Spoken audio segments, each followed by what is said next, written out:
Welcome to Genesis Marks the Spot, where we raid the ivory tower of biblical theology without ransacking our faith.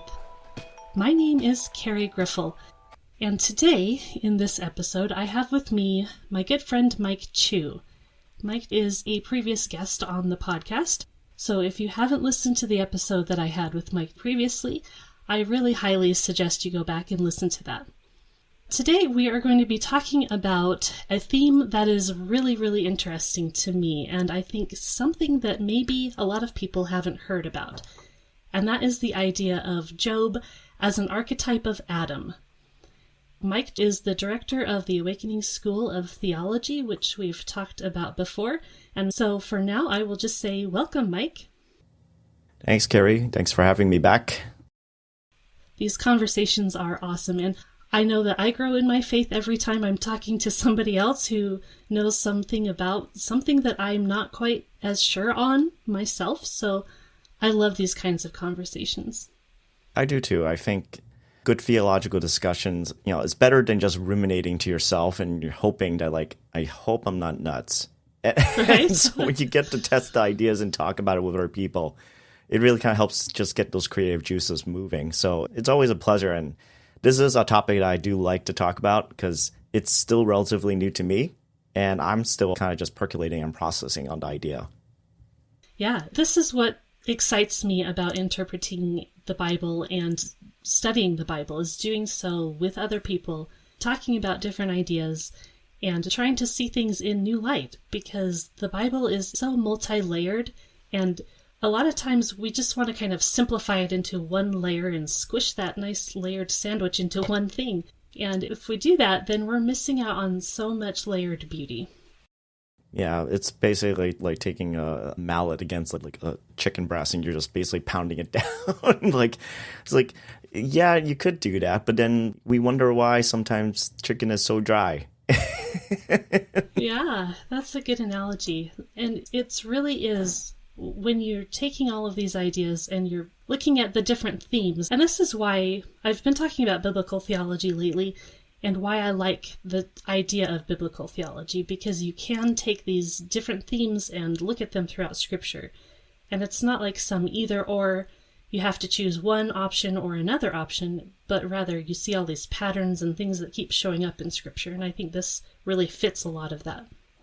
I agree, and I think, especially as just like a guy who likes the Protestant Reformation and the values of it, at least the initial values, right, of always wanting to take in the new data and new content and better understanding. And if it does mean we have to reform, if we have to revise some previous ideas, I don't think there's anything wrong with that. I get why people are fascinated to just always want to explore the 16th century theologians of the Reformation, but we have to remember that they came to their conclusions and they even did what they did was because they gathered new data, which was especially from the Greek manuscripts that were flooding into Europe because of the fall of Constantinople. Of just like all these, Orthodox Greek scholars who are running for their lives, running into Europe to escape the destruction of that Byzantine Empire. And they're bringing what they could.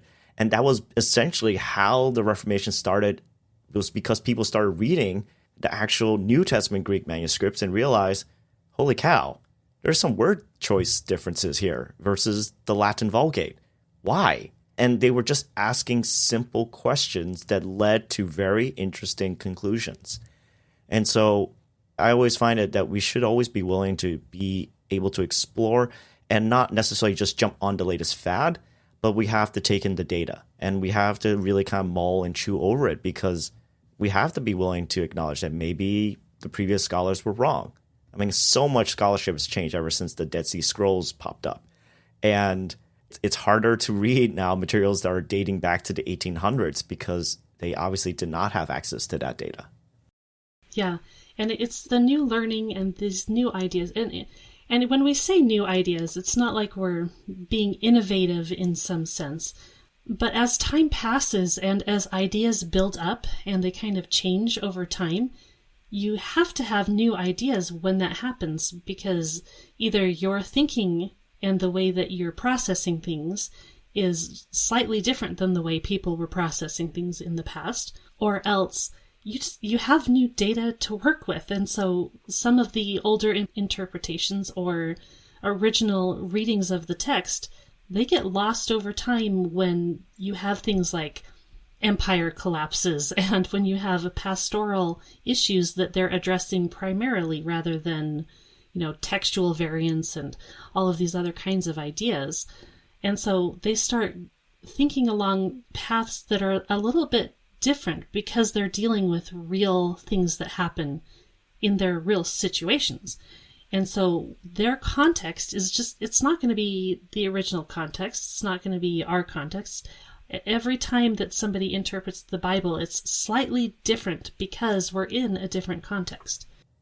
And I think also just to reassure, our listeners who may be also like, wait, you're going too far. This is not to say that the Spirit does not also help with the interpretation. And, I've mentioned this to you, Carrie, before. One of the major papers that I did when I was going into my MDiv with Gordon was studying Acts 15, and especially the Jerusalem Council. And I initially went in assuming I already knew the answer.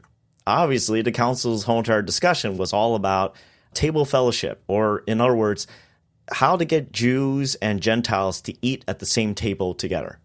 And that's what basically that I had assumed, that those prohibitions in the council's decision was all related to food.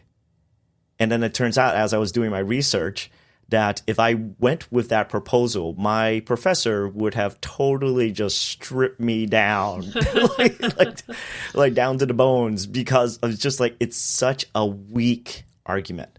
And the irony was, scholars like Augustine actually held to that idea.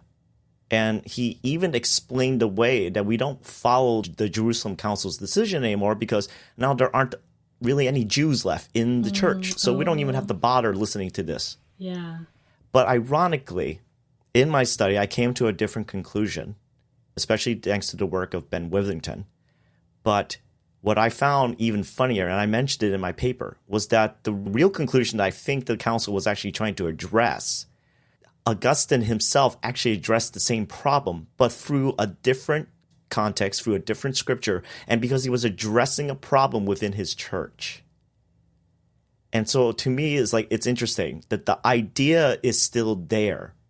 And so just because we may misunderstand a particular scripture at a particular time does not prevent the Spirit from still actually speaking to the church about the subject matter that has to be dealt with. And in this particular case with Augustine, it was pretty much about, we are in the world, but do we need to act like we're of the world? And he had a New Year's Day sermon that pretty much was correcting and rebuking his congregation on the practices that you guys used to do as Gentile pagans. You're Christians now. Why are you still doing that? And ironically, he didn't realize that the Jerusalem Council was essentially addressing that same question. Not about what food you eat, but about the practices and the religious worship and the heart attitudes of the Gentile Christians. And they wanted to ensure, will you forsake those things? And here are the prohibitions that will really make it clear. You're going to be forsaking practices that were so associated with Gentile pagan worship. And so, anyways, I just thought that was a comfort when I realized, Augustine hit the same idea. He just used a psalm. And he was addressing his congregation because they were all partying on New Year's Eve. And so that I find interesting, that the Spirit still directed Augustine to addressing the same kind of issue, but not necessarily with the scripture that would have actually spoken directly to the problem. Right. Because the theme in scripture is there. It's so embedded into it. And so when we're reading and delving into that scripture and we're being part of the body of Christ and interacting with people and working through those pastoral questions, when you look at the Bible, it's like the Bible's very hard to read in some places. It's really hard to understand in some ways, but it's also really not that hard. If you're reading through the scriptures, you can see what it's saying. You can see the story of God and God's people and how God wants to interact with his people and how he has all of that love for them and how he wants us to all be working together as that fellowship today in Christ. And so it's not like it's hard to get that, because like you said, when we have that reading of Scripture, when we have the Spirit working within the body of Christ, then we all end up in that same page on some level, even if we have a whole bunch of little nitpicky details we might get a little bit differently than other people. Recently, in a sermon series that we had been doing in my church, one of the things that I kind of challenged the congregation was that we have to stop looking at the Bible as a phone book, where we turn to the pages, we have a certain issue, we need to look up something, and to just treat it as though it's just a repository of data, and instead to realize it's actually a family history book that contains the memories and the stories of our past family members, and that it is our story as well. And I think when you start looking at it in that latter form, you start seeing patterns and allusions. You start picking up hints. You get reminders of things that may not be directly quoted word for word, but the pattern is there. But I think that is a way for us to look when we go into the Scriptures to realize there is a commonality that we have as well with the people of Scriptures. And sometimes people want to make the cultural differences so extreme that there's no way we can ever comprehend each other. And yet I doubt that. I think if it really just actually is more of a matter of taking time on reflection and thinking of, if I was in this kind of circumstance, knowing what I understand now of the culture and background, what would I have done? Would I have done any better? And I think that's a question that we don't like to ask, because it would possibly put us into a place where we actually could empathize with the circumstances and the words and the conclusions that the writers came to. Well, especially when we read our Bibles and we think, oh, those silly people in the Bible, they did this and they thought that. And, why would they turn away from Yahweh? Why would they do all of these things when we're really just not all that different? But it's those deep connections that you're talking about, I think, that is what we need to be seeing, and seeing the similarities. While the important differences are very much something that we need to latch onto in order to see those connections. It's not an either they're the same or they're completely alien to us. It's in understanding those differences, noticing and seeing them, and then saying, what does that mean for who they were, and how does that still map onto my experience and the way that we see the world today? Because there's absolutely correlation there. It's just going to look different on the surface. Exactly. I think it's just a matter of people taking the time and just reflecting. I mean, it doesn't mean you get the answers instantly. It took me a while to slowly admit to myself, like, oh, goodness gracious, we actually were more alike than anything. So when we're reading the Bible, it's like we come to the book of Job, and a lot of us, we don't know what to do with it. Like, it seems so different from the rest of the Old Testament. I think that's probably a lot of why people want to put Job as the earliest book, right? Because it doesn't seem to connect with the Israelites. Israelites aren't mentioned, and all of these kinds of ideas. And it's so different from the rest of the Bible or the Old Testament that we're like, we don't know what to do with this, so we got to fit it chronologically somehow, so let's just shove it over here. And I think a lot of times it's really hard for us to see it in that context because it is such a different book. And I think that there's reasons for that. So what got you into this idea of Job and the interesting themes and patterns that you see in that book? So part of the exploration of the book of Job for me was because one of my last Hebrew courses was in Old Testament poetry. It's a course that Gordon Conwell does every so often. It's not every year they will have one. And it just so happened that this year, my favorite Hebrew professor, instead of doing Old Testament prophets, because ironically, prophets and poetry are actually, there is a lot of interconnection. There's a lot of times where the prophets like Isaiah would use Hebraic poetry. And so it covers the same idea, but this time around, we're going to focus just on the poetic books, especially the wisdom literature that is just chock full. Just like everything is pretty much all poetry. And poetry scares people because it demands that you take time to actually read it and to not just assume that the surface reading is actually the real meaning. It also challenges us because the problem is that if a person wrote a poem in a particular language, that means they're using their language's strengths and oddities to make points that may be lost in translation. I was actually just talking about this with my lead pastor yesterday about how folks don't realize that, the great philosophy thinker Confucius, for example, his writings, when you speak them out in Mandarin, the dialect of Mandarin, you miss out on the nuances that you would actually pick up on if you were to speak it in the language that he originally spoke, which was actually Cantonese.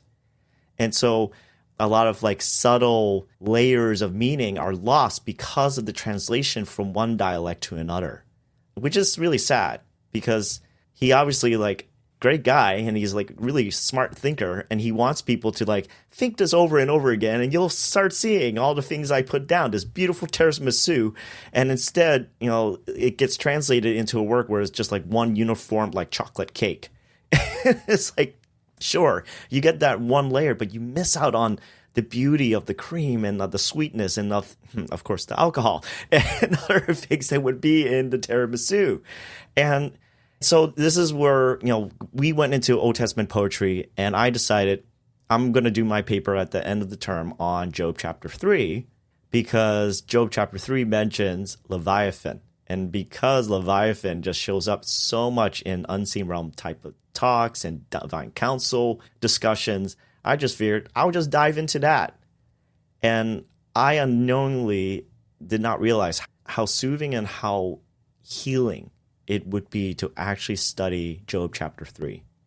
And I say that, and I know that will shock listeners because I'm pretty sure most of the time, if people ever read Job, they will read Job chapter 1 and 2, and then they will skip all the way to maybe Job 38 if they're going to actually read anything more beyond Job chapter 2. And I would say, please read through the whole book because the reality is Job chapter 1 and 2 is just the intro. The real meat of the book is everything after that. That's the actual thing that we actually should be paying attention to. So that's why when people get upset, with Dr. Heiser, that the Satan figure or the accuser figure in Job chapter 1 is not a name, that it's simply a title, a job description, that is not necessarily connected to the rebel of Genesis chapter 3, the serpent, or the devil, or now what we would say Satan with a capital S, that it really could just be a good old regular Elohim or divine council member whose job is to accuse, who's to prosecute. It could just be that. Now, I have some thoughts on how we could reconcile some of that or, what's going on with this figure. But what most folks don't realize is that the Satan figure does not show up ever again after Job chapter 2. He's not even mentioned. The whole dilemma, the challenge that was going on with him directly doesn't ever get mentioned ever again, not even at the end of the book. And so if he really was super important, then the writer is obviously missing out on some lessons on writing because he doesn't bring up the figure again. He must have made a mistake. I would contend he didn't make a mistake. I would contend that he actually wants his audience to focus on what's going on with Job and with his words, and even as uncomfortable his words may be. And so, yeah, I would love to go into Job chapter 1, 2, and 3. We don't have to cover everything within it all, but I would say let's look at Job chapter 1, verse 1, and we can get right into the nitty-gritty of some of the interesting thoughts I have. Carrie, I do appreciate you mentioning that some folks like to put Job at the beginning, right before Genesis. I actually recently had a conversation with a friend where this person was trying to create essentially a chronological graph of when the books of the Bible were written, and Job was placed right before Genesis. And I had to, unfortunately break it to my friend that Job technically is actually part of the writings in the Hebrew Bible ordering. It's kind of towards the end. I understand why folks will say that it's set in the age of the patriarchs. I get it. And I believe the writer of Job is doing that purposely as well, that it is set in that era. But the setting of the story is different from when the story was actually written down. That's what I would contend. And so, anyways, I'm pretty sure that I've already ticked off half of your audience already. So let's go into it before I get myself into more trouble. Job chapter 1, verse 1. I'll read this from the NIV 2010 version, which is not my favorite NIV, but anyways. In the land of Uz, there lived a man whose name was Job. This man was blameless and upright. He feared God and shunned evil. He had 7 sons and 3 daughters, and he owned 7,000 sheep, 3,000 camels, 500 yoke of oxen, and 500 donkeys, and had a large number of servants. He was the greatest man among all the people of the East. We can stop there for a moment. Usually everyone just kind of flies right by this, but here's my contention, and this is partly based on the research and kind of the hypothesis of this Old Testament scholar, particularly a Job scholar, Samuel Ballantine.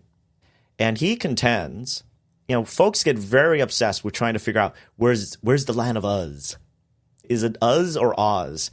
Where exactly is this? Is this part of Edom? Is this somewhere else? And everyone gets really worked up on trying to figure out the location. But if you notice in these 3 verses, the author is not giving us really a lot of geographical detail. He just simply says, it's the land of Uz. And sure, there may have been an assumption that his audience understood or they heard of the land of Uz before, and it's just something that we don't understand now.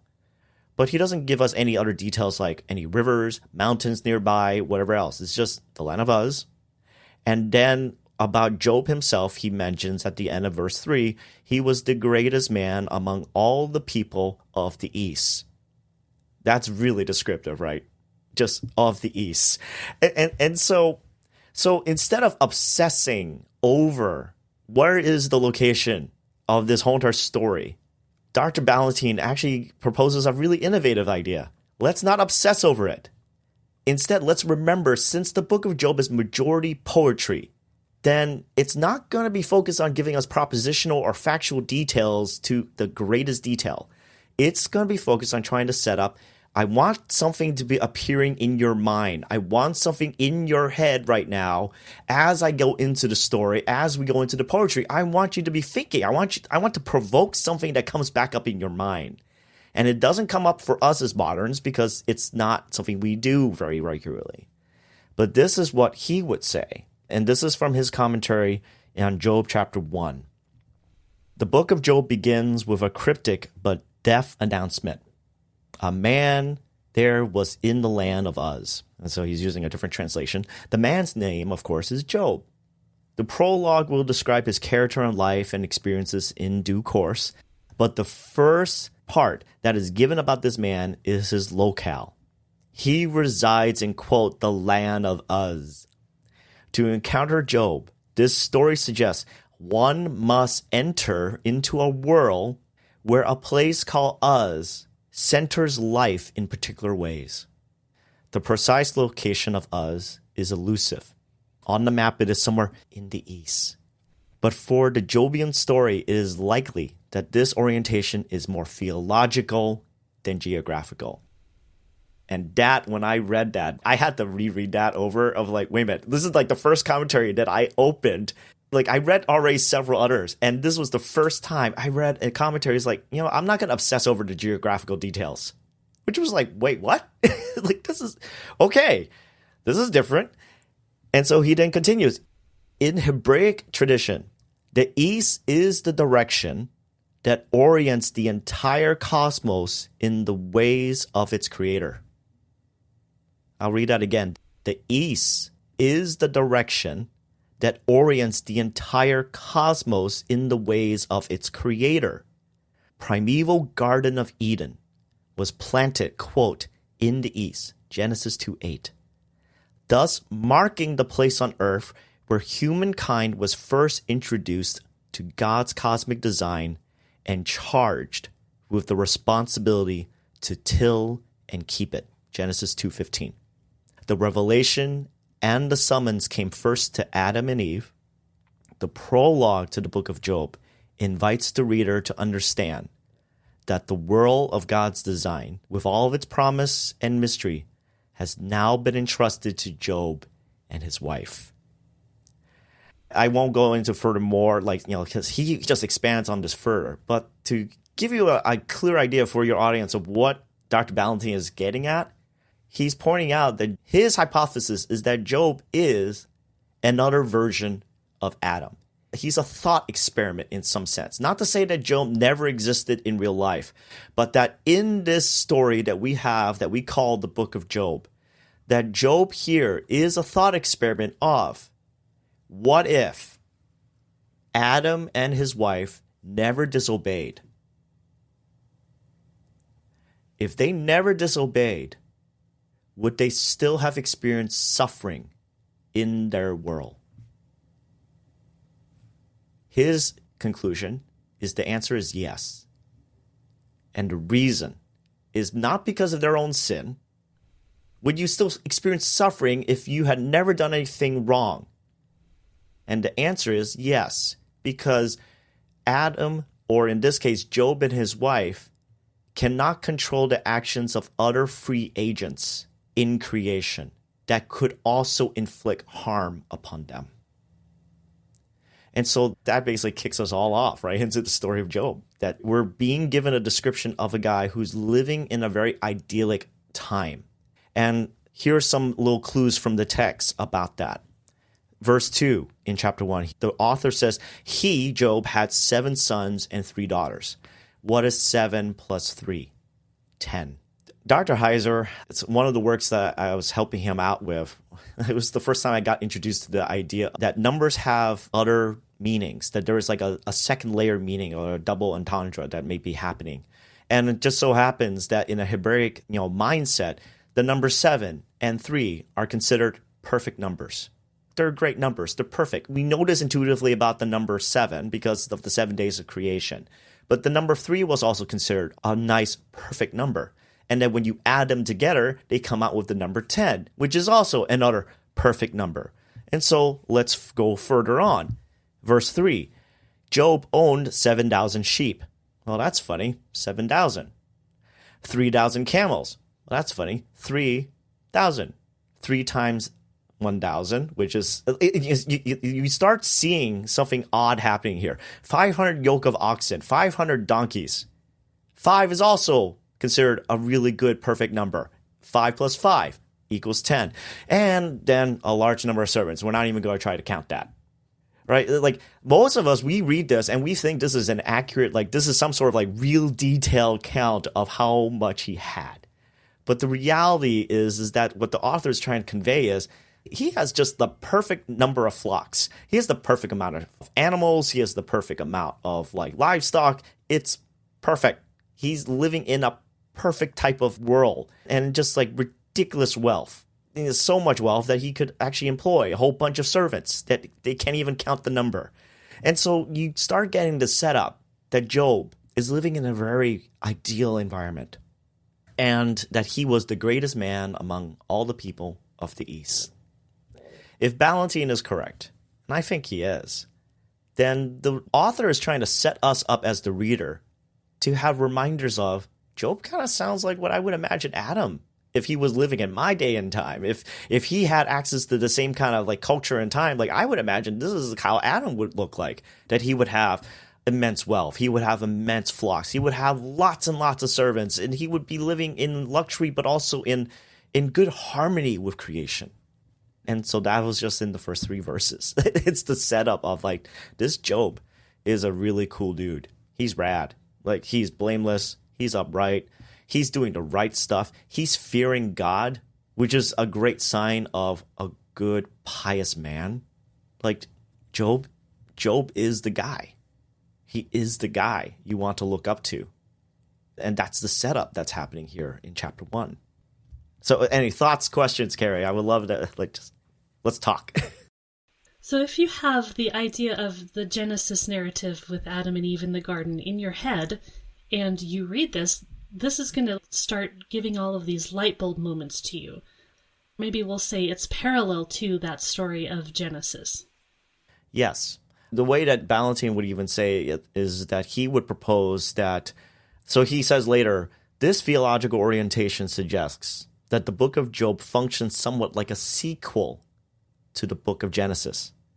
In contemporary terms, we might think of it as, quote, the creation story, part 2. Or part 2, really, that's what he says. The question the sequel will explore is, quote, how will Job's life in the Garden of Uz be different from life in the paradise of Eden? And so it says that Job was blameless and upright. He feared God and he turned away from evil. Does that mean he never sinned? Does that mean that he never did anything wrong? Are we supposed to see this Job character as somebody who he just never did anything wrong? Is that how we should be viewing Job here? I think, there's that temptation to bring in some of, again, the baggage from the Protestant Reformation, always assuming just the slightest slight is a sin. And so then you're doomed. I think what it is, like, how was, for example, Abraham counted righteous? How was he considered justified and blameless? It was his loyalty, his hesed, his allegiance ultimately to God, to Yahweh. And I believe that that is what's going on with Job here, because why would it mention that he's blameless and then also mention, by the way, he also fears God? Those things are connected.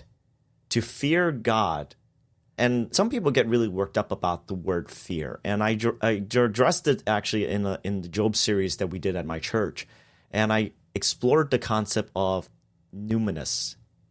It was this idea that was created by a scholar in the 19th century who was trying to explain what happens when people experience and encounter God in the scriptures and also in more contemporary life, that when they have an experience of the holy, that yes, there is this initial experience of fear, of trembling, of like, oh no, I am going to die. But then it then changes from the fear to the love.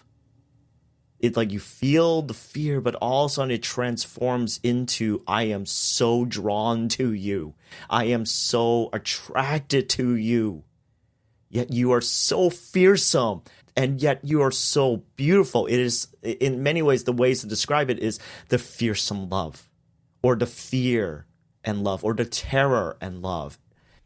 It's so contradictory to our modern way of thinking that fear and love cannot coexist, and yet the experience of the fear of God from especially Hebrew poetry, the conveyingness of what's going on here is that there is, yes, the fear of the Lord, because it also means that there is a deep drawn attraction and I must know this God. It sounds like you're connecting fear with the concept of like awe, that we would use that term of something that's awe-inspiring, that if something is so great that it's beyond us, then there's that sense that you want to reach out to it, right? You want to be part of that thing that's much greater than yourself. And, for us mortal humans, a lot of times that's jealousy. Like, I wish I was that good. I wish I could do, but when we're talking about our relationship with the Creator, that's going to be different than our relationship to some lower type of entity. But there's that level of we're here and God is up there. And that's just going to provoke a response from you. Like the same kind of response that you would have in some great artwork, for instance, that really touches your soul. You want to be part of it. And it's hard to describe that kind of reaction, I think. This awe that you have of something where you love it, where you want to be part of it, but you can sense that it is way beyond you. I normally would also like to use the word awe. And I've tried to use it less, mainly because of just as I did my study, I realized, we immediately just say fear of the Lord is awe. So it's because we want to get away from the idea of terror and fear. But you cannot have the awe without this trembling that happens within you, and the trembling that many of the authors that say the phrase of fear of the Lord, they experience genuine, like, I am going to die kind of fear. And then they realize, like, wait a minute, I'm still alive.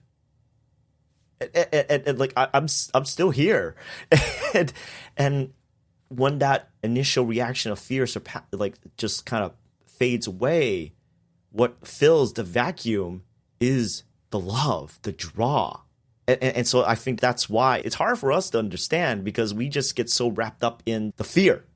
And we don't even like wait long enough for the fear to pass and to realize, like, I'm still here. How is this possible? I'm still here. And so if we take the word fear and just replace it with awe, we're missing a little bit of that. We're not really cluing into that incredible nature of what that is. I would say if one wants to use the word awe, that's fine, but make it very clear in the communication. There's the fear first. You got to experience the fear, because that was what the biblical writers of folks like Isaiah, as in Isaiah 6, and he sees the holiness of God, and he knows, I have a potty mouth. Oh, I'm going to be destroyed. And he's still there. And so the fact that he's still there meant that there was mercy, that somehow he is prevented from being destroyed in the holiness of God, yet he is seeing it and he fears the ramifications, and thus, then we get that whole narrative of the coal to the mouth and you've been cleansed, don't worry. Now pay attention, because there's a message that you have to hear now. so don't get too consumed with the fear. But let's not pass over it. Sometimes, we as, especially pastors and teachers, we like to just like skip right over that part of the fear. And we go right into just the awe word, because we want to not let our audience be distracted by fear. But I think we do a disservice when we do that. And so that's just my challenge, because I've had to say it several times. And just because I have to say it several times doesn't mean it's a bad thing. It just means, it's an idea that is so unfamiliar. We have to say it over and over again. And if people ask more questions, try to answer. Right, because we have certain types of meanings that are associated with these words. Like fear is bad, sadness is bad, lament is bad, complaint is bad. We have this list of things, these are bad, and then over here, these are the good things. Whereas the Bible kind of presents things in a very different way than our little categorizations of, we don't ever want to be fearful, we don't ever want to be sad, we don't ever want to struggle. All of those things are in the category of bad things that happen, and they shouldn't happen to us, and we want to avoid them at all costs, all possible costs. And when you look at the book of Job, all of these things are kind of bundled together into one thing.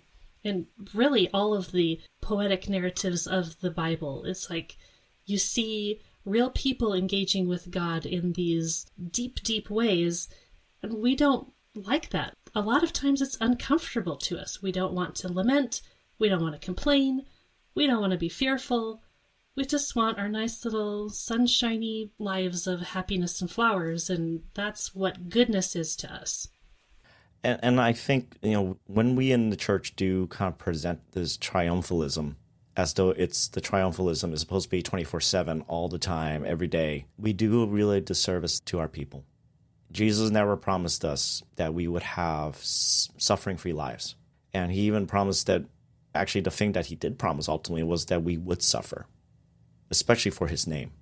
And so I think those who preach a gospel that tries to minimize suffering or the importance of what going through the process and the experience of suffering is, they are ill-equipping their people, their congregation, and doing a lot more spiritual harm than saving their people from feeling uncomfortable with the scriptures. Because if you don't want to ever hear the phrase, fear of the Lord, then you pretty much have to avoid all of the Hebrew poetry. And then also large portions of the Old Testament. Because the irony to me, as I was thinking, is that a lot of times the people who got punished, who actually received a real punishment, they were ironically the people who were not fearing the Lord. It's kind of interesting to me that the scariest moments of judgment that we read in the Old Testament at times, like a guy being swallowed up when the earth opens up and swallows them whole, at that moment, right before it happened, he wasn't trembling before the Lord. He wasn't fearing the Lord. He was being stubborn and he was rebelling and he was challenging the leadership of Moses. and boom, he's gone. And it's kind of like an interesting thing. It's like, so he wasn't fearing the Lord at that moment. He was assuming like, oh, this is nothing bad's going to happen to me. And I wonder at times that maybe if that might be a sign that, if you're fearing the Lord and if you're wondering like, oh, is God pleased with me or not? Like, okay, I think at least if you're fearing the Lord and you're feeling that initial trembling, that's not necessarily a bad thing. Stay in there for a moment. And I believe if you do, you will actually experience it fades away and something fills that vacuum. But so many times we run away from it and we don't give the process a chance to work through. Well, and it's interesting as I'm thinking of Adam and we're reading this and I'm looking at the text and thinking about all of these things. Adam is never described as having the fear of God. It's like, that doesn't mean he didn't have it. It doesn't have to describe it that way necessarily, but that's an interesting distinction that it brings that out specifically here. Like if they're thinking about Adam, they're thinking about the garden, they're thinking about what should have gone down in the garden, perhaps, then this is what should have been. Adam should have had the fear of God. If he did or did not, we don't know. It doesn't say explicitly, but he should have. Another question for our modern brains might be, well, if Job was doing right, then why should he fear God? But your explanation of what fear is and how that is how we should rightly approach God and have this attitude, and that there's nothing inherently wrong with this type of fear itself, that perhaps it actually benefits us in a certain way because it will lead us down the correct path of relationship with God in the right way. And it's not just that we need to be fearful of God because he's going to punish us. It's not what this fear is. Two thoughts, right? Like, one is that confession, I have never read C.S. Lewis's Chronicles of Narnia, right? The only reason I'm even mentioning this is because I have read a lot of Christian authors who have, and because they have, they keep on mentioning him. And so I only know this because of how often this is quoted. But apparently one of the characters was asking about Aslan, who is, a lion who is supposed to represent Jesus, I suppose. And she asked the question, oh, is he safe? And the answer from the family is, oh, no, definitely not. He's not safe at all. He's a lion. But he's good. That's why you can trust him. That's not in the line. But ultimately, it's like, right, it's like the ultimate person that you're following. Is he safe? Absolutely not safe. It's super dangerous. But he is good.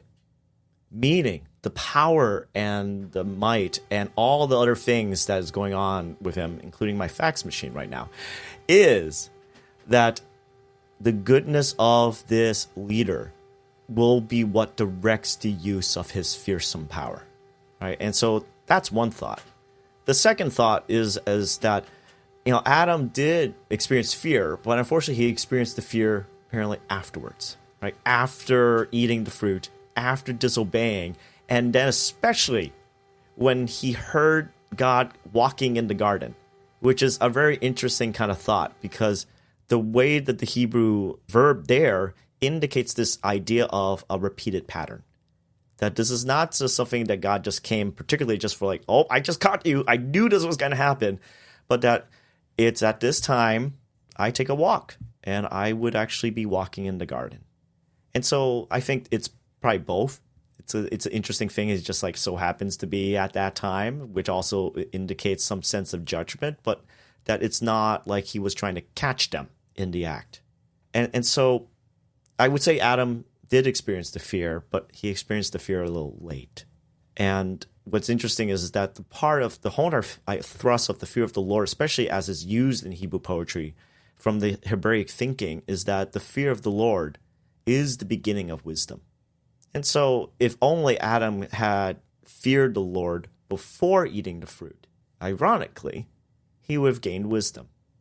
And he wouldn't probably have needed to eat from the fruit of knowledge.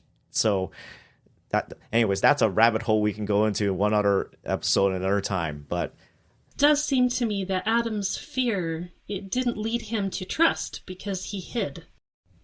Yeah. I went into this with another podcast interview.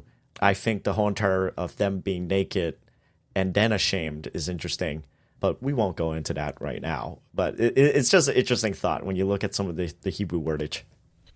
So you say that the Book of Job, it's wisdom literature, it's poetry, and here we have these three things. We have 3 or 4, depending on how you're going to parse it all out. Blameless and upright, fearing God, turning away from evil. Are those parallel are they kind of reflective of one another? I have to look again back at how it's originally written. Let's see. Job chapter 1. Because what's going on in Job chapter 1, it's narrative. It's right now in the Hebrew, the way that the text is formatted, it's formatted as how you would describe narrative. And so the ways of how you would interpret would also differ once you get into poetry. I cannot say for now because Logos does not actually show me the way that the Hebrew is actually formatted. I really wish it did. That's actually one of my feature requests that I've made. This is actually why I keep a physical copy of the MT text because I'm going to have to actually crack this open and every so often just see how is it lined up.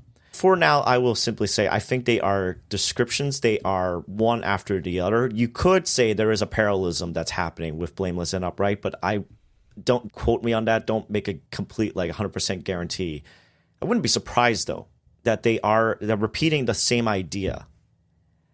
Or, with parallelism, you have the progression of thought too. It's not just an idea and then the same idea. It's an idea and then we're going to build on that idea, and we're going to keep building on that idea.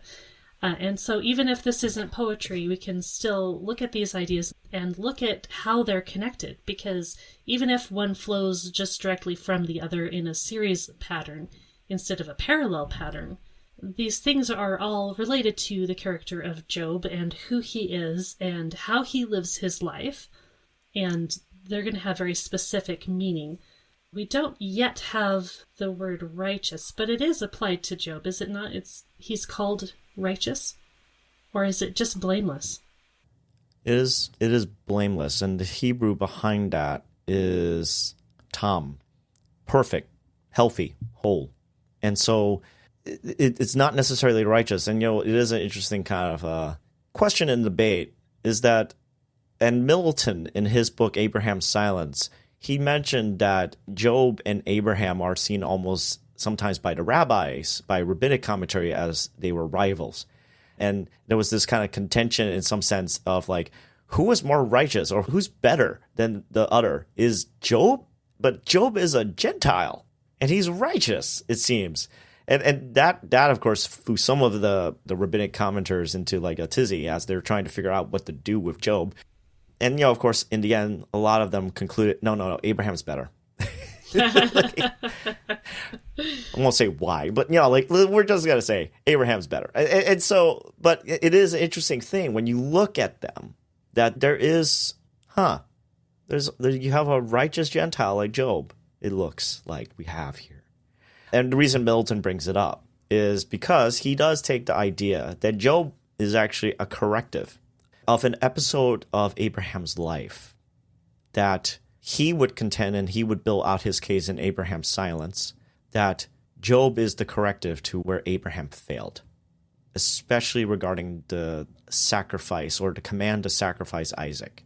And so I would highly recommend it to your audience. If they have not read Middleton's Abraham's Silence book, you got to read it. It's an amazing work of exegetical study. It's kind of one of those things that's my gosh, if I could ever write at this level one day.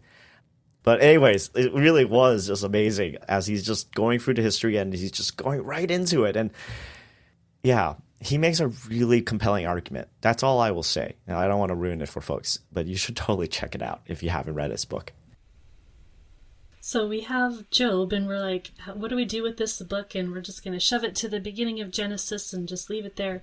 But what we're seeing actually is how this is very deeply embedded into the themes of Scripture, where if he's connected to Adam, he's connected at least at some point in time in thought to the character of Abraham and what Abraham did.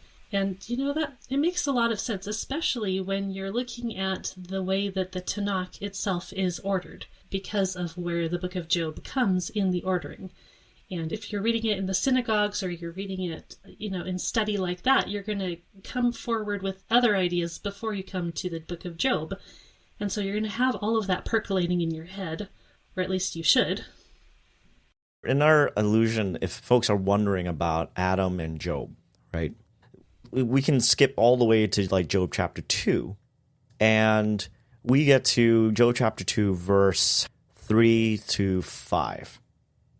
And this is, of course, after the initial round of suffering that Job is inflicted with by the accuser. Here's one commentary note I will mention about the accuser, right? When the accuser is granted permission by Yahweh to go ahead and do with Job as he sees fit, notice that God didn't command the accuser to dial it all the way to 11, right? Like just do everything you possibly can.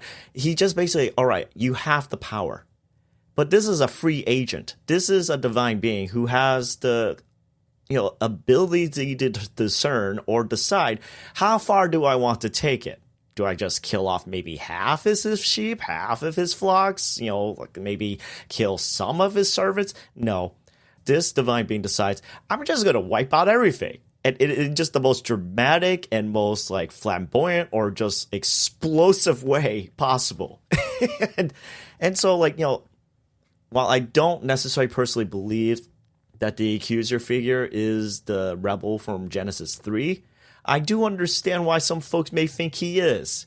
Because, holy cow, Mr. Accuser, you're totally just kind of took that and just ran with that command, ran with that power. And it's almost as though there was a little bit of a malicious intent on it. It's like you're causing suffering really at an extreme level. And so, it does cause me to pause. I don't think there's no way for anyone to not pause to see something of that.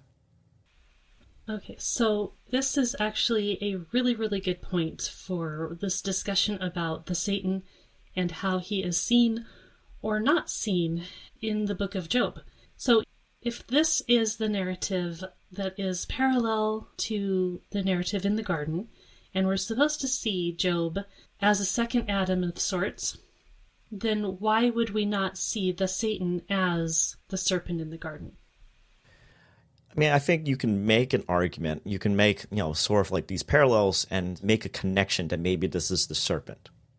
What I would contend is that part of what's going on with the garden in Genesis 2 and 3, right? We always typically think it's the fall of humanity. And it definitely is. It definitely has that. That's the main centerpiece. But let's also not forget that there was another party that was part of that rebellion. And it's part of the reason why in my wordage and the way I now describe that figure, I would say the rebel of Genesis 3. And the reason is because I personally believe this is actually the first moment that this creature, this Nakash, this serpent, actually rebelled. That what we witness in Genesis 3 is not just the fall of Adam and his wife, or the rebellion of Adam and his wife, but also the first act of rebellion of the serpent, of this divine being, of this devil figure, of the Satan, as however people like to call him. But that's how I would see it, because it's in the garden. The woman is not at all surprised that all of a sudden she's speaking with a snake. I mean, all these things are supposed to just bring up questions in your mind of why aren't you surprised, lady? This does not normally happen. Snakes don't normally open their mouths and talk. At most, they stick their tongue out at you. They don't talk. So what in the world's going on here? And so the fact that she doesn't react out of surprise, and the fact that the serpent is there in the garden and not banished, I mean, it just is supposed to bring up these questions. And so, I take after a little bit of Dr. Heiser's also personal approach, was that this was also the first time that the Satan figure, or that the accuser that we now think of as the dragon from Revelation 12, and by the way, not China, is actually the same being. But I would contend that the figure that we see in Job is another divine being. but similar and almost like maybe like a parallel. Not the rebel from Genesis 3, but possibly another rebel that's just harboring feelings that are finally now coming out in the open. Who knows? Because I do find it interesting that in the council meetings of Job 1 and 2, that God does go out of his way to point out Job. It's as though, like, yeah, is anyone going to test Job? But, like, why would you want to do that if you already know Job is blameless and righteous? What's going on here? And so this is just my own personal speculation. So it is just speculation. Don't take it as like Mike chapter 3, verse 5. I personally kind of, my own theological thinking and thought and exercising around this is that this was also a chance, a test of weeding out within his council those who might be rebellious. Yeah, I'd say that's possible. Because like the way that he acts in given this power, it's like, whoa. I asked Dr. Heiser, like, what does he think about the fact that the Satan figure doesn't show up ever again after Job chapter 2? It's like, is this like a silence argument that this divine being was punished afterwards of like, haha, now I know your real motives? Or was this divine being was like, all right, I guess I was wrong. I'm just gonna go back to the back room now and just sit here with my coffee and just sulk. And Dr. Heiser, pointed out it's speculation. We don't know what happened to him. We don't know. Apparently, he's not important enough to be mentioned. Well, it strikes me as very glaring because most other times when you have a rebellious spiritual being, they're punished. You see the judgment. You see mention of it. You see something about it. And there's just nothing here. And, it's really interesting when you're looking at this mapped onto the garden narrative. Like, you have all of these similarities, and you're supposed to be recalling things.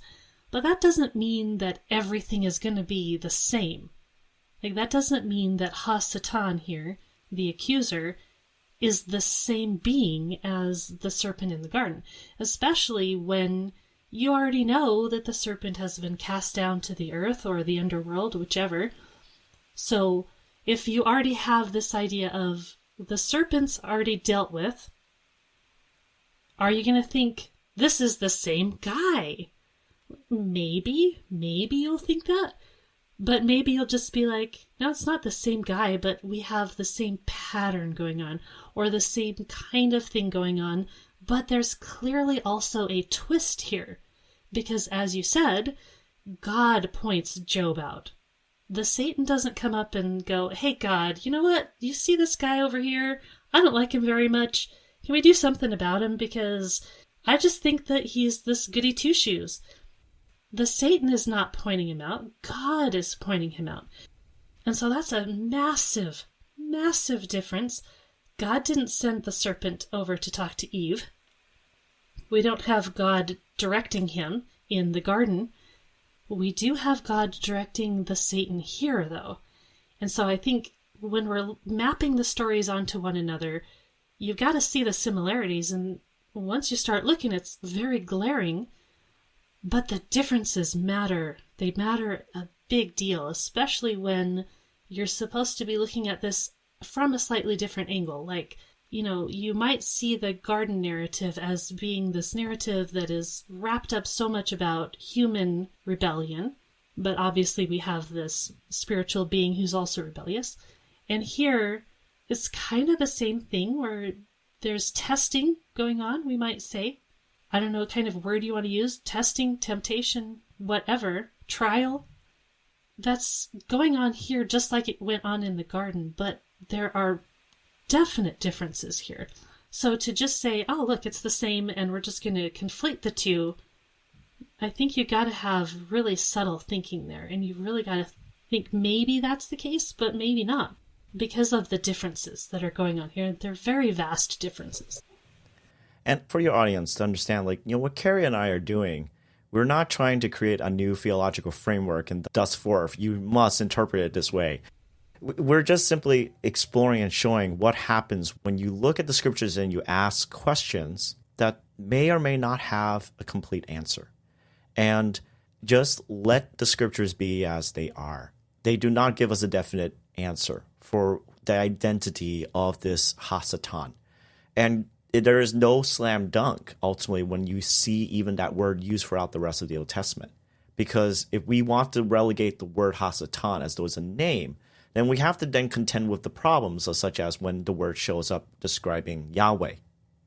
Right? So we got a problem with that. If we want to make that clear, we can't. The text does not allow us to.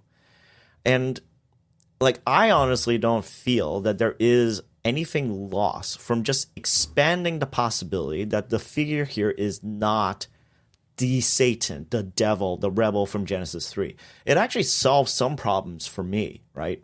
It solves the issue of why would God be still employing the rebel of Genesis 3, the person that actually caused the downfall of humanity? Why would he still be working? Why would he be allowed to come back into heaven? Why would he be allowed to actually talk with God? Wouldn't his it's kind of really funny to me as, a guy who comes from, a Protestant evangelical tradition. Sometimes, we have this one thought of, well, God can't be close to any sort of sin. That's why, we need Jesus and the cross and atonement and everything.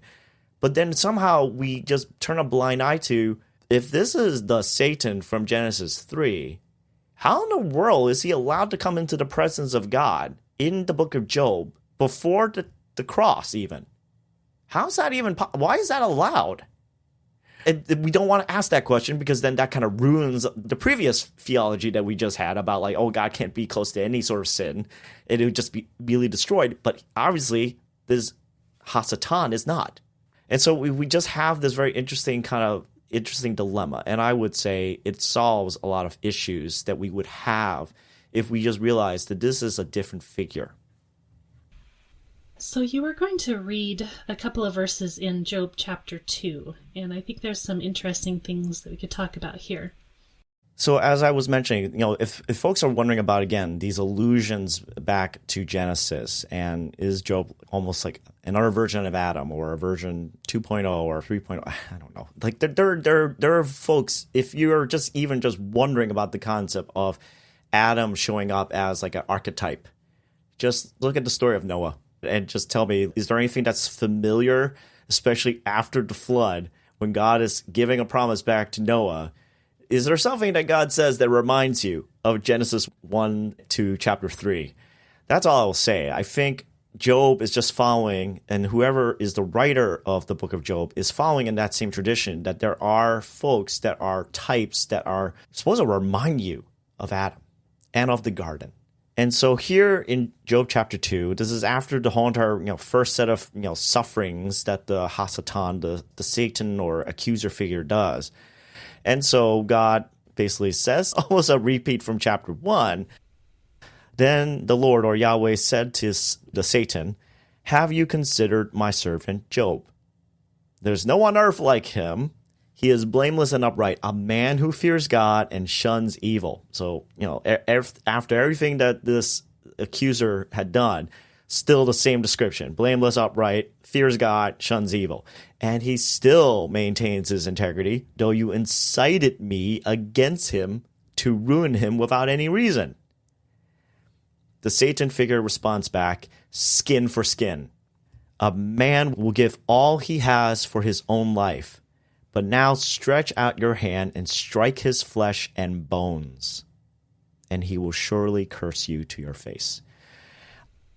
I pointed this out towards, I think around, it was the middle of our Job series, that, I forget the scholar's name, his first name starts with Peter, but he had an interesting paper that essentially conjectured the idea that in verse 5, when this Satan figure says, "But now stretch out your hand and strike his flesh and bones," normally we think, oh, he's talking about, causing Job to get really sick, which is certainly what happens. That's especially what verse 4 is about, skin for skin.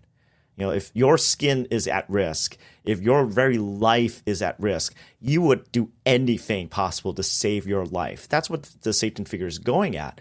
But what's interesting is that he goes into the idea of striking Job's flesh and bone. Where have we heard the concept of flesh and bone in a sentence before? When Adam met his wife for the first time and he waxes poetically. Because again, if you notice in that whole entire moment when he meets his wife for the first time, the Hebrew switches right into poetry. I don't even have to look that up. I know that just from past study. It formats it right into poetry. He's saying poetry.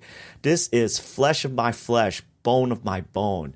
This is why she shall be called woman, for from man she came out of. This idea of flesh and bone. And so it was just a very interesting kind of idea that maybe what the Satan figure is actually asking for is not necessarily to harm or to cause immense health suffering to Job, but to actually take the life of his wife, to actually kill Job's wife. And from an ancient Near Eastern perspective, when you look at it and think about this, right at this point, Job's 10 children, all of them, gone. They're dead. He has no heirs. He has no prodigy to actually carry on the line of Job now.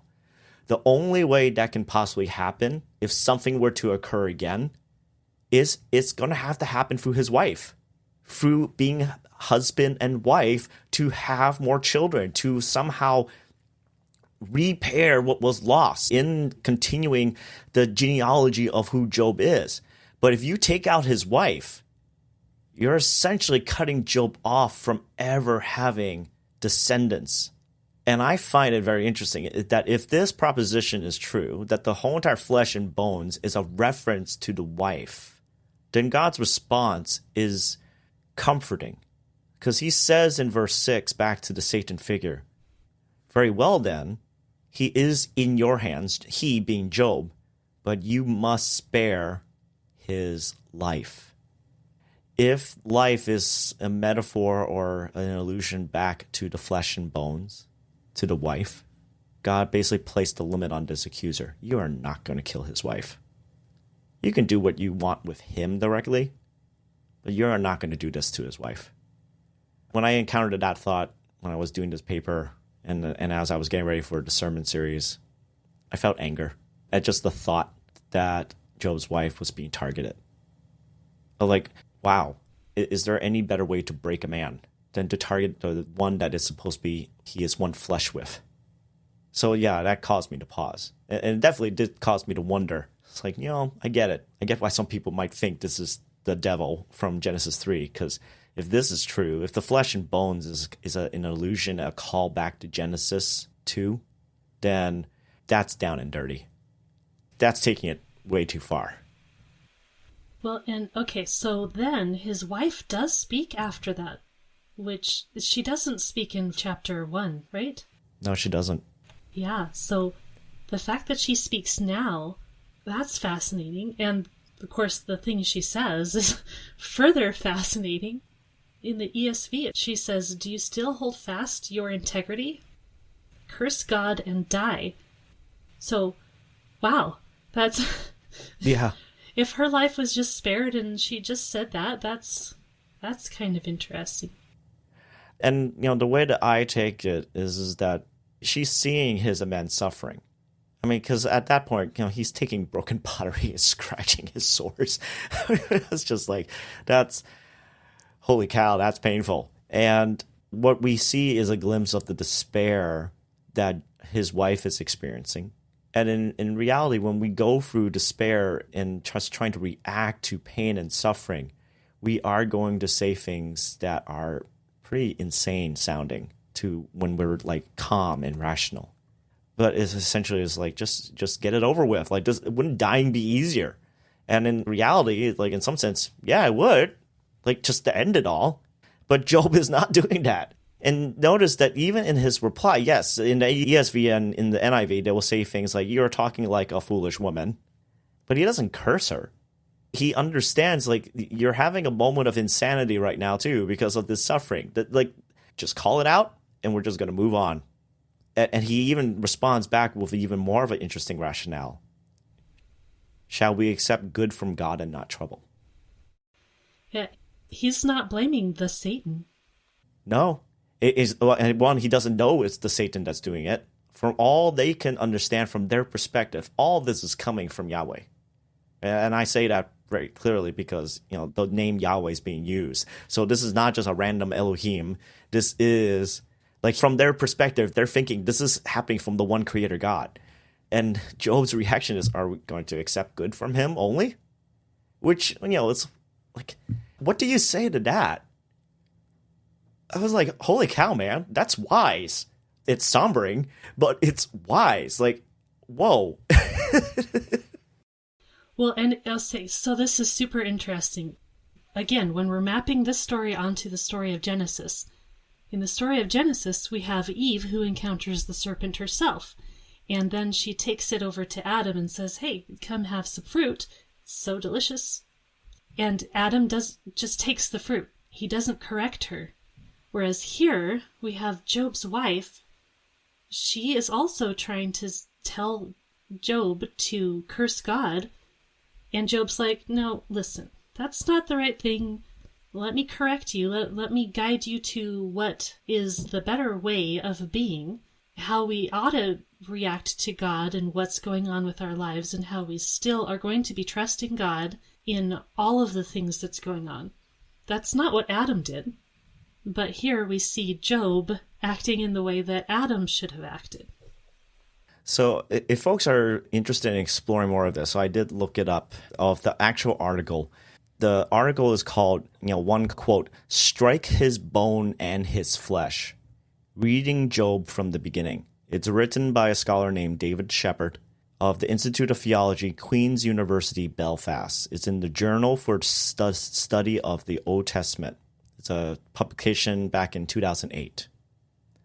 And this is where the study, and this was what I brought up in my own sermon when we were dealing with Job chapter 2 and 3, that I mentioned that he proposes this idea that the connection back to Genesis 2 of bone of my bone, flesh of my flesh, that this is an allusion back to that, which only supports, again, this idea, this concept, that Job is another version of Adam, or just like he's following in the archetype, the type of Adam. And I have to say, I have commend Job in the way that he's being portrayed. Yes, he says, you foolish woman, which may sound like, offensive to our modern ears, but he doesn't curse her. He's simply acknowledging, like, what you're saying right now is really dumb. Just like it's the opposite of wisdom. And instead, he shows wisdom by just asking a question, which is just brilliant if you think about it, right? Because he doesn't just say a statement. He says it with a question, which gets you to actually answer the question itself, and thus you get a taste of wisdom. Shall we only accept good from God and not trouble? And the reality is, we all know, if we have lived any number of years in this life, we cannot just only accept the good. There will be bad that comes. Can I maybe mention just another little detail, thanks to also from Ballantine? Right, Job chapter 1 and 2, there's no way to avoid. There is this idea of a divine council or a divine assembly, however people want to describe it. God is calling a meeting with other spiritual beings to get together and talk. What Ballantine pointed out about these interesting descriptions of the council meetings is that in the Aramaic translations of Job, and the Aramaic translation of Job is what I would probably say is, to our modern sensibilities, is like a paraphrase. It's a paraphrase with a little bit of commentary placed in to help flesh out some details. And in the Targum versions of Job, which is the Aramaic translations of Job, when they mention about the council meetings, when the council gathers together, it describes that the meeting is actually happening on New Year's Day. And unlike us in our Western culture, where New Year's Eve is all about like partying and having a great old time, and then New Year's Day is essentially trying to like recover and eat lots of fatty foods and greasy foods to get over your hangover. New Year's Day, from a Jewish perspective, was a somber day of reflection. And part of that was because they believed this idea that God was convening his council on New Year's Day to discuss, and essentially it's a day of judgment. It's a day of whose name is going to be in God's book of life. Who's righteous, who's not. And essentially the council members will then present their findings of like, oh, this guy's name should be in there, or like, oh no, this guy's definitely name should not be in there. It should be even taken out if it's already in there. And at the end of their discussions, whoever ends up where the council could not come to an agreement on, of like, should this person's name be in the book of life or not, they will then agree to convene again on Yom Kippur. That from New Year's Day to Yom Kippur, they will then evaluate, how is this guy, like, what is his life like? Does he fear the Lord? Is he actually loyal to Yahweh? They will then evaluate in that between time and use that as their criteria in the second meeting on Yom Kippur. And in that second meeting, they'll then talk about this person again. And whatever the conclusion is, the guy's name will be in the book of life or not in the book of life. That's what was the pattern. And in chapter 2, it mentions it again, that when the council meets again, and just before God says his little, quippy words, right, to the Satan figure of like, hey, what do you think of Job right now? It mentions they met again on the Day of Atonement, Yom Kippur. And so it's just interesting commentary that in the mindset of those during the time of Jesus, that whenever they thought about the book of Job, and they're thinking about like, oh, I'm trying to figure out like, when did this actually happen? Oh, it happened on New Year's Day. And the second judgment was on the Day of Atonement, which is like, wow, that's interesting. But here's the thing, right? The tradition is supposed to be after the Day of Atonement, the decision's made. Is the guy going to be in the book of life or not? Is he righteous or not? What happens at the end of like chapter 2? It's like very clearly the Satan figure will not back down. He is like, no, skin for skin. And then basically extends a challenge of let's not just, make a decision right now. Let's have a prolonged test of suffering to test Job's character, to test his integrity, to see truly is he a blameless guy. Like this is all of a sudden introducing the concept of chronic suffering that has no end, which is like a scary, terrifying idea, especially for those of us, again, coming from like Christian triumphalism circles, right? Because, oh, can I endure a little bit of suffering? Like I lost my job. I may have some financial constraints. I have to tighten my belt, but okay, I can deal with that. I have enough emergency fund. I'm following the Dave Ramsey's plan and that kind of thing, right? Like we got that down. We're good for 6 months. What if it's more than 6 months? What if it extends into a year? What if you happen to be in the midst of a recession or worse, a depression? What if you got a diagnosis that's a chronic disease that you will never, ever be able to cure?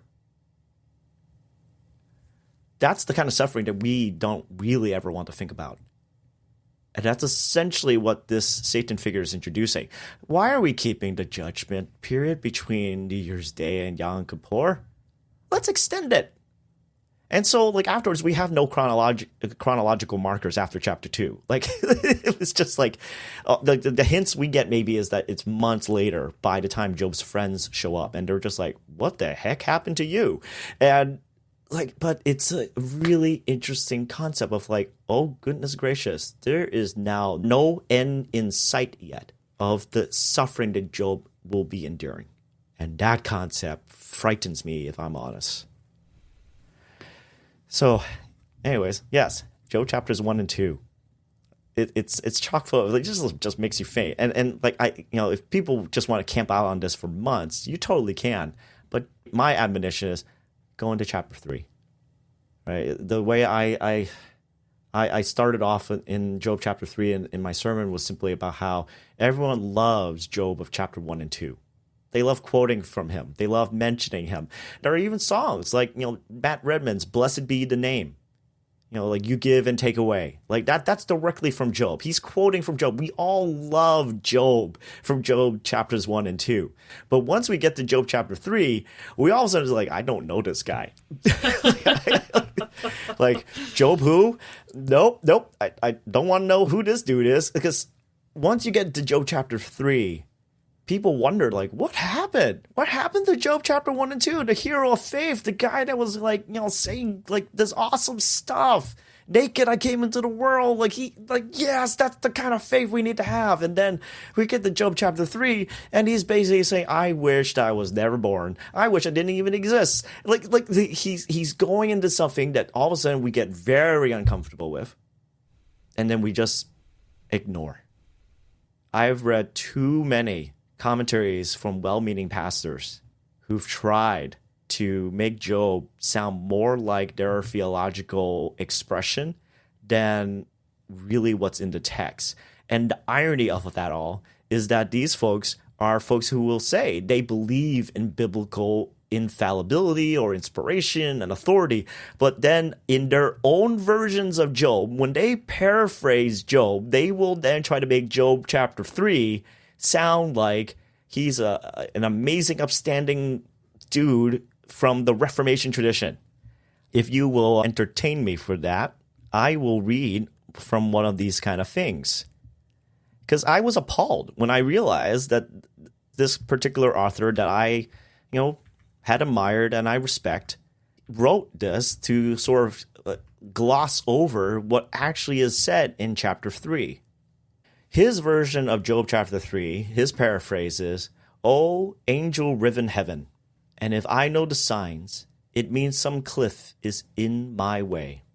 O God, hold on to me. I have no strength.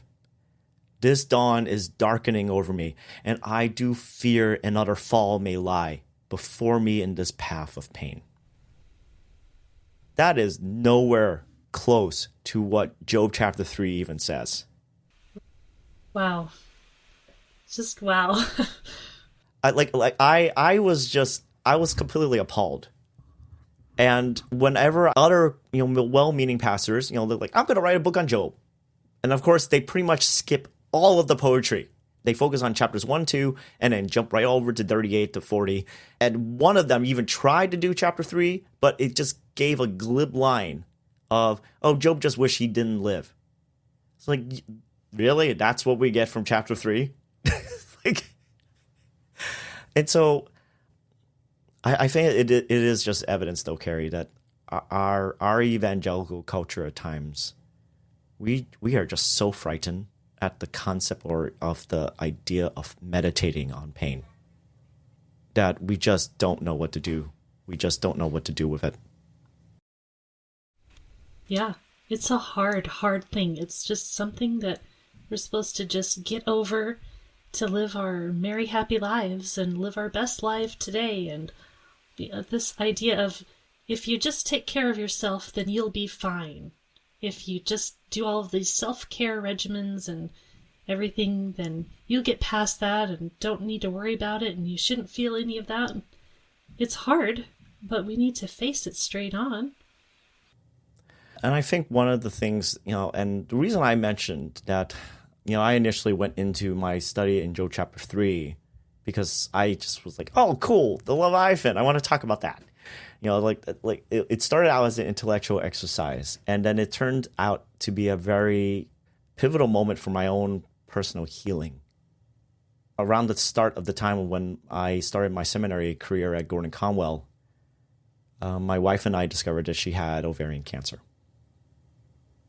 And in the midst of that, she had to go through the cancer treatments, surgeries, and eventually even one of those treatments caused her to lose some hearing. And so she has now a constant ringing that will never go away. And so thus there's a suffering that has no end. And so, here I am, I'm studying Job chapter 3, and I realize one of the things of why people are so disturbed by Job chapter 3 is that here and onward in the poetry, because it is in chapter 3 where all the poetry begins, that we see a man being portrayed as talking back, or I would even say in common vernacular, yelling at God. And that concept frightens us because we assume to talk back to God just means that we are being impious or sinful or rebellious or offensive. And we start off with that assumption. And the contention oftentimes when we read in more scholarly commentaries about the book of Job is, did Job sin at all? And most of the time, they can't pinpoint it. They can't say like, oh, yes, he absolutely did. But they'll say like, oh, he got really close to the line. And it's always kind of this assumption and this idea that Job was doing something inappropriate. He was doing something not correct. He was doing something that was just impious, and not understand that there is a long, well-worn tradition within Hebraic thinking of providing and of giving imprecatory prayers. We have imprecatory psalms. We have psalms that are essentially cursing psalms. And we, in our modern Western sensibilities, do not know what to do with that.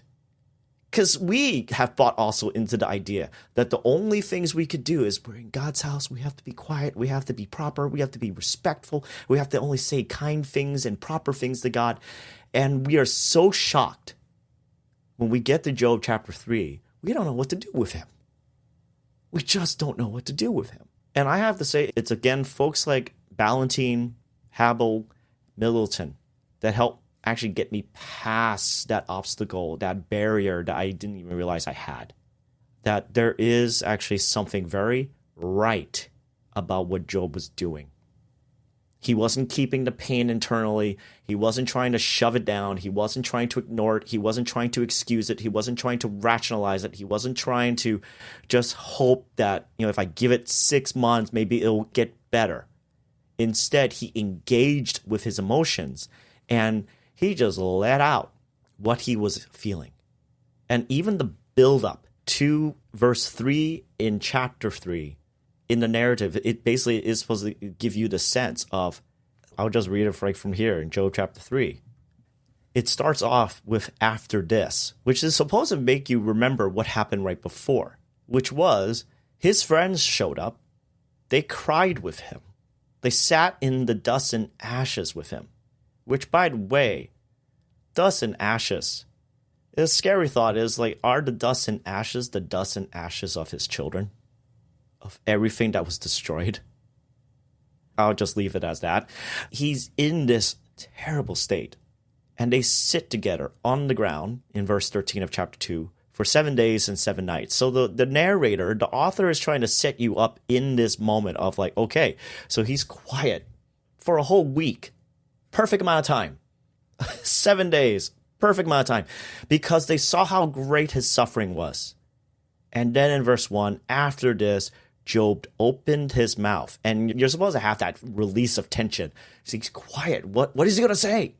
He doesn't say anything to his friends. And then, shocker of all things, he curses the day of his birth. He said, verse 2, and then right into verse 3. And then we don't know what to do with Job.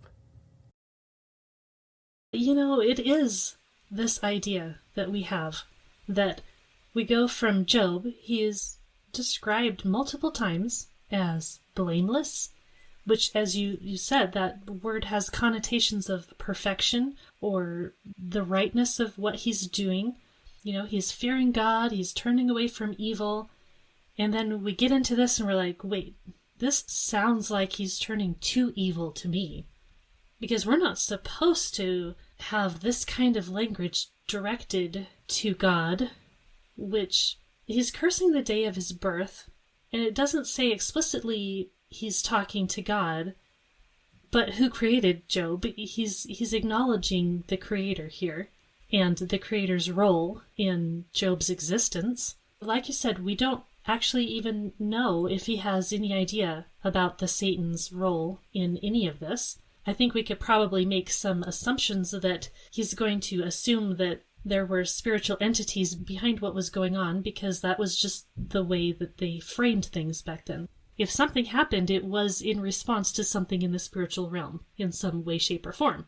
So what's going on to him, it wasn't just natural happenstance or coincidence or whatever, that he knew that there were some spiritual reasons for it, and yet here he goes complaining about his day of birth, and we're like, okay, is he suddenly not blameless anymore, and now he's sinning here as our first instance, and maybe, just like with the serpent in the garden, instigates Eve and then Adam into doing something wrong. Is that the same thing that's going on here?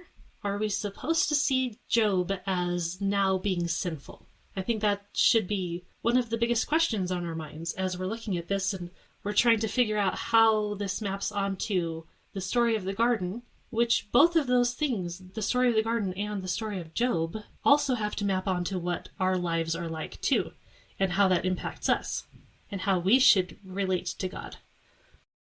I think if people are thinking, is Job about to sin, or are we seeing the descent of Job? One of the most helpful things, something that we really have to consider, is that when folks are tempted to think that what Job is saying here is sin, the ultimate one who can judge that is God. And what do we find of how God feels or, judges Job's speech by the end of the story of Job? And I'll just simply paraphrase it.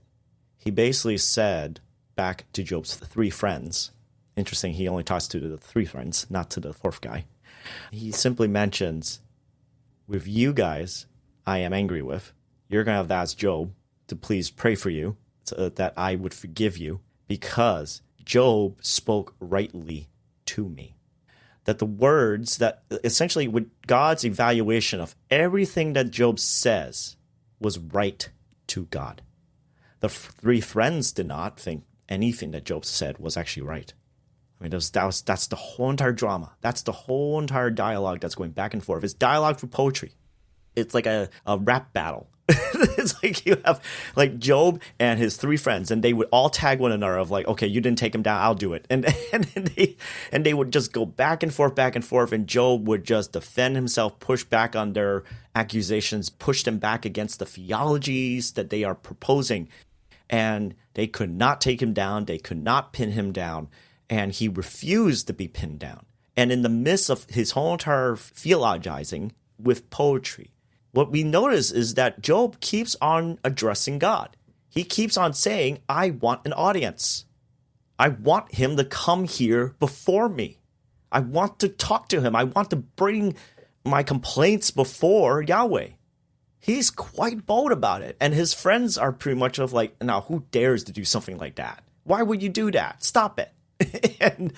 and yet when God finally is done having his conversation with Job, and by the way, let's not overlook the fact that you had Job in pretty much the majority of this book asking, I want God to show up. I want him to show up. I have lots of complaints. I want to bring my complaints before him.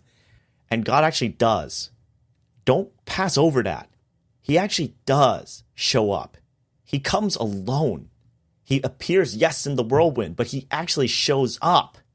So what Job was asking for happens. And of course, Job, like any of us, with something like that were to happen, we're just completely, like, our tongues are tied. We're dumbstruck of like, oh, it actually happened. God actually spoke. I didn't really expect that to happen, but it did. And at the end of their conversation, God's assessment of Job's words was that it was right to him. And so I think we have to evaluate the goodness or the badness of Job's words in light of what God's own conclusion about Job is, right? Because that will then help shape us of how we're evaluating what Job says. That has to be what shapes it, because what we read with just our modern context might twist it, or we might presume certain things. And we have to be shaped by the fact that God's conclusion at the end of the book of Job is that, by the way, he spoke rightly to me. The friends spoke about God. They speculated about God's purposes and his ideas and his thinking and his reasons. But they weren't petitioning God to like stop this. They weren't coming and interceding before God. They weren't bringing stuff about Job to God. They were talking about God. They were speculating about God. They were speculating about why Job was suffering. But they didn't actually talk to God, which really, on an aside, when we see our friends suffering, our family suffering, we need to do less speculation and more intercession and speaking to God on their behalf of our friends and family who are enduring great pain, and not speculate. The suffering's happening either way. Beg for the mercy of God for whatever this is to stop. Really, that should be the focus, not on like, oh no, why did this happen to him? And ultimately what you'll realize as you read through these poems from their friends is that they're trying to protect their worldview and their understanding of how the world works, and that it's not possible. I cannot let this kind of scenario exist, that a guy could be blameless and upright and still suffer. That's not how my world works. That's not how my world is supposed to work. And so for a guy like Job, if he truly is upright and blameless, and he still suffers, then that means the world can't be based on justice, is it? That means the world is not based on retribution. It's not based on a cause and effect. Because why is he suffering if he didn't do anything to earn the suffering? It just breaks my worldview, and I cannot let that happen. And that's really sad. And I think that was one of the comforts as I kept on studying and meditating on the book of Job, is the realization that, wow, what they are really more concerned about once Job opened his mouth was like, Job, you're really disturbing my theology right here. The world is built on justice. I do good, I get good. I do bad, I get bad. People do bad, they get bad. This is how the world works. So you must have done something bad. Maybe you didn't know about it. Okay, we'll give you a theology that explains suffering on things that you did that you didn't realize were bad, and that's why you're suffering. Oh, that's not convincing. Oh, let me give you a theology that maybe you did something that you thought was right, but it turns out was bad, and you just didn't know, and that's why you're suffering. They keep on giving different versions of the same kind of system, but ultimately it is a system of cause and effect. Good receives good, bad receives bad. And they could not comprehend the concept that a person could actually be righteous, could be upright, could be innocent, and suffer. And if anything, even if you are not a God follower, a Christ believer, whatever else, if anything about the book of Job, it is so unique in the text of ancient Near Eastern meditations, because all of a sudden you have this whole entire thing that doesn't even try to give you an answer in the end for why Job was suffering. It doesn't give you a worldview of why suffering occurs. It teases the question, but it never actually answers that question. It just leaves it as that. It acknowledges suffering happens. It is what will happen in life. And to think that just because you are upright and blameless means that you're somehow spared from that, that's naive. We won't be spared from that. So much here. And it's this beautiful question that we don't tend to think is beautiful, because we just want the answer. We just want some little pat thing, just like Job's friends. We want this explanation, and here you go. And, I mean, to some extent, we still try and have that explanation, right? It's like the explanation is that it's God's will, and to some extent, we just have to leave it at that. But that doesn't feel like an explanation to us, even though that's how we still try and package it into this little answer. But, it's really interesting because in the end, instead of being judged and cast out of Eden, Job is blessed again. And so there's that other difference between the garden narrative and the narrative of Job. In the end, there is justice, but it's a different kind of justice than Job's friends want to see. It's a different kind of justice than we tend to want to see of, it's all about punishment. It's all about if something bad happens, it's because of punishment. Whereas the ultimate justice is actually, it's restoration, it's restitution, it's bringing back things to flourishing life. And I would contend that if one wants to travel through and persevere through the suffering, we will have these moments just like Job in chapter 3. You have to go through it, which grinds right against that triumphalism type of theology that we often encounter in Western evangelicalism. What happens in Job chapter 3 is what, in my research, in my paper, ultimately I came to the conclusion that what we see here is what I would term a self-imprecation. It's a self-curse. He's following in a tradition that's actually a well-worn ancient Near Eastern tradition of self-cursing poetry and declarations. And it's supposed to indicate to the listener of how deep your pain goes. How do you describe, through poetry, the immense pain of loss, of grief, of things that are, like, how do you describe losing your entire family? How do you describe the loss of all of your finances, all of your wealth, all of the people that were working under you? How do you describe your complete health being wiped out by some mysterious disease, and the only comfort is by scratching yourself with stone pottery. Like, how do you describe that? And of what you're feeling. And so why Job chapter 3 shouldn't disturb us as the way as it often seems to do for us as moderns is that it is helping us understand this is the well of emotion that Job is going through. That's how you convey through written literature, through poetry, to your audience, the pain that Job is going through.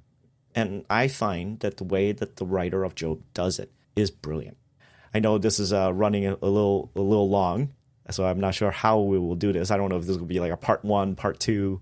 I think that there's a lot that needs to be said about this idea of lament and how that impacts things. And I don't want to rush this and, try and cut everything out. And so I think if we could do another one, that would be amazing. Absolutely. And finally, I might be able to read out my translation. It's just like already there were just like so much going on in Job chapter 1 and 2. There was no way you can't avoid that. Right. Yeah. And you have to set all of that up. And there's probably other questions that are going to lead from Job chapters 1 and 2 into Job chapter 3 as well. But yeah, I think maybe just kind of leaving it here for people to ponder and think about the implications of this, and maybe take the book of Job and read it themselves and see these patterns and all of that. I'm sure if anybody has questions, we could probably also address those at a later time as well. But yeah, is there anything that you wanted to just end on here? Well, I would just simply say thank you, Carrie, for letting me be able to kind of meditate and think again about Job. There is no set date yet, but this is hopefully going to be one of those introductory courses that I'll actually be helping out at Awakening School on the book of Job. Obviously, I've fallen in love with this book. I think about it, not every day, but it does come up in thoughts and feelings. And it was a very strange thing that the end of the sermon series, when we did Job last year, I mentioned that my sister had passed away last year. When we started the series, it was around the time when she was already in the hospital. And we were still hopeful that she would be able to leave and get treatment and, she'll be able to continue living life. And by the end of the series, literally the last Sunday of that series, it was the day right after that we had our funeral. And so I said to the congregation, originally when we were planning the series, I thought I would give stories and allusions back to what my wife and I went through when she was going through her cancer treatments and all the ramifications from that and all the things I worked out during the time when I was studying the book of Job in Hebrew classes. And I had no clue that I needed to have those lessons really well ingrained in me so that in this season of life last year, that I was well prepared on what I had to do, what I needed to do. That if I was angry, if I was upset, if I was mourning and grieving, I cannot pretend that it's not there. I have to bring it all to God and bring it to God. Not talk about God, not speculate about why did my sister die, but to actually express to and ask him the question, why did my sister die? Why did you take her? And to just be okay with the fact that he may never answer that question, because you know what? Job was fine after all this, and he never got the answer for why. Because the answer probably would not have comforted him, and the answer was not going to restore what he lost. But the process of asking the question is all about the whole entire task of maintaining intimacy with God, of having honest, genuine, authentic communion with God. And that includes the moments even when we are angry with him. Because if we are truly part of God's family, if we are truly his sons and daughters now because of Christ, then we have the awesome privilege of being able to come before him and ask poignantly to the Father, why? And, by his graciousness, he may give us an answer. But we also have to be ready that there are going to be moments and times when he will not. And what will we do when that happens? So that I will leave with the audience. Deep and hard questions. It's so interesting how you can go into things like this with this intellectual curiosity and wondering, how does the Bible pattern things? and how is it speaking to the human condition, and how is this part related to that part, and all of these questions. Once you dig into it, you start getting into this raw humanness of it and how that really applies and directs our lives. Yeah. I think the greatest compliment at the end of the series was that our associate pastor mentioned, thanks to a recommendation from one of our congregation members, they bought boxes and boxes of Kleenex to now put throughout the entire sanctuary. And the boxes are still there. Like, to me, it's like, how will I know if this series actually had any sort of impact? If or was this just an intellectual exercise of like talking about a book that is really not often wanting to be studied?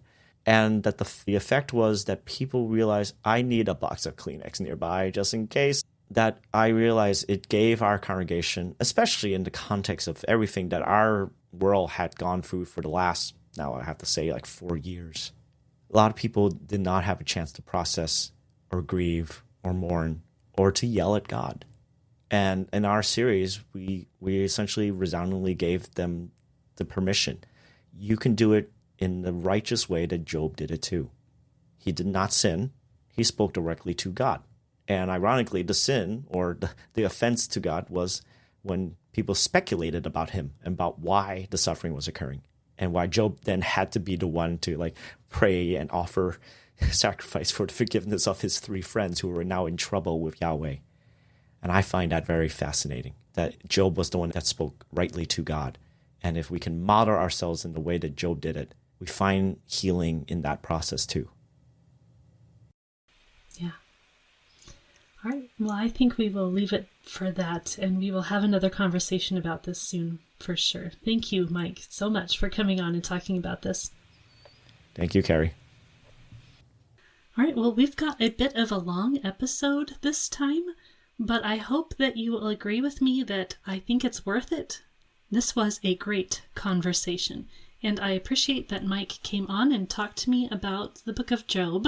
But it's not over yet. We also have another conversation that we've had about the book of Job that I will be releasing soon. Not sure if it will come out next week or the week after or sometime coming up soon. I'm still working out my actual release schedule for some of these conversations I'm having and interspersing them with other episodes I've got. I can promise you there's a lot of really interesting points that Mike is going to be bringing out with his translation of Job chapter 3. But as I wrap up, I want to thank you all for listening to this episode and listening to other episodes. I appreciate all of you who share the episodes so that other people can access this content. And thank you to those of you who have rated my podcast wherever you listen, or else you've done so on my website maybe.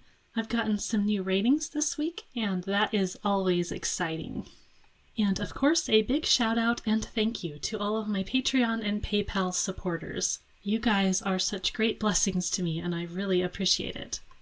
For those of you who want to keep up to date with other appearances I have, with the blog posts that I put out and other things like that, including the fact that I do sell my artwork to help support this podcast, you can sign up for my newsletter at my website at genesismarksthespot.com, which is also where you can leave me some questions if you have any questions for my Q&A episodes, or any comments that you have, or any ideas for episodes that you'd like to see. At any rate, that is it for the moment, and I wish you all a blessed week, and we will see you later.